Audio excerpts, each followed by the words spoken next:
Hello there guys, and welcome to this 2020 games what the hell is going on recap video. In this video I will be going through the timeline of the 2020 season and what has happened so far for anyone who's been trying to follow along but didn't quite get it because there's been so many changes. And at the end we will also go through what these changes so far, where they brought us, and what does that mean for the athletes and their coaches.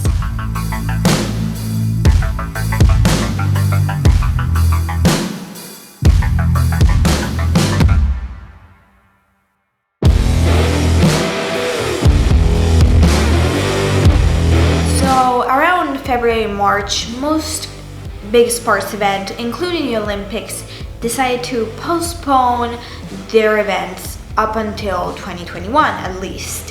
But Crossfit Games decided to go against the stream here and came out publicly saying that they were set to have the 2020 games no matter what. So what does this really mean?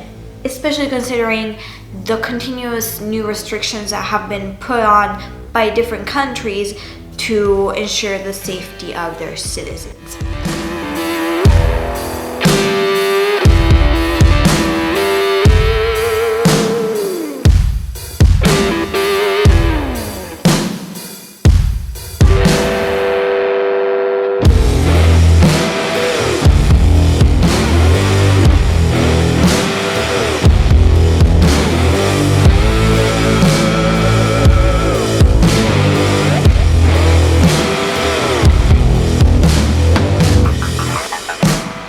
First of all, you have to consider that traveling right now is much more complicated, especially if you need a visa to get somewhere. First of all, it's harder to get a visa, and also not every athlete from each country can get into other countries. Some countries are not letting in travelers from specific countries, or they're not letting in travelers at all. Additionally, you can of course have big gatherings, so straight out CrossFit Games announced that there would be no spectators allowed. Because of this, flash forward to August, Eric Rosa, the now CEO and owner of CrossFit, announced that the CrossFit Games will actually be held in two phases. The first one will be held online, similarly to Rogue, and would have the 30 females and the 30 males competing against each other, and would then select 5 top athletes, female and male, for the second phase, that which would follow 4 to 5 weeks later, and that would be held again in Aromas at Dave Castro's ranch. The explanation behind this was, as we explained, managing all the visas of the traveling athletes would become quite complicated, even for a number like 60 athletes.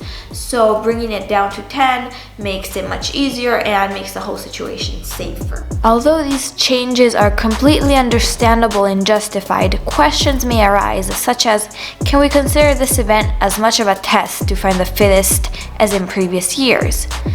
Or how will this first phase be handled? All we know is that it won't be in a live stream with all the athletes competing at the same time like it happened at Rogue Invitational.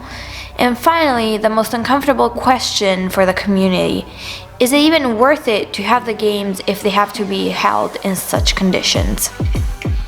It is also important to know how having this tape being pushed forward affects the athletes' training, in the sense that a well-prepared and well-studied training program preparing you for an event like the games will make sure that your training and your performance peaks at the date of the games. But when you don't know the date, you have to keep pushing the volume, which in order to make you peak gets really high, especially training for an event like the games. So athletes now find themselves in this situation where they can't sustain the current volume they're doing, but they need to prepare for the games. So coaches naturally will have to find a way to fit a taper phase into their programming, which will lower the volume because even at games level, you can't sustain that amount of training for months on end. So lowering the volume and then bringing it back up just in time to have the athlete be ready to perform at games level. Additionally, with the event now being held online, the type of training being done must necessarily be modified. Traditionally, games prep would involve lots of triathlon-style training, preparation for odd object or obstacle courses, and anything that coaches could think Castro could come up with. But with the first phase being held online, the training should revert back to the more standard bread and butter, open style type of workouts. Or at least this is what is expected, given that if athletes need to record themselves in their own gyms, it is close to impossible for Castro to have them perform more game style events. So yeah, that is it. I hope you also grabbed a cup of iced coffee or your preferred beverage of choice to follow along this video. I hope you guys enjoyed. I hope it kind of cleared up some aspects of what is going on right now with the 2020 games. We will be keeping you updated on how things progress. We have some of our athletes who are set to compete in the event, at least the first phase, and we're hoping to see them go through. And that is all. If you did enjoy, please leave a like, a thumbs up, and we'll see you in the next video.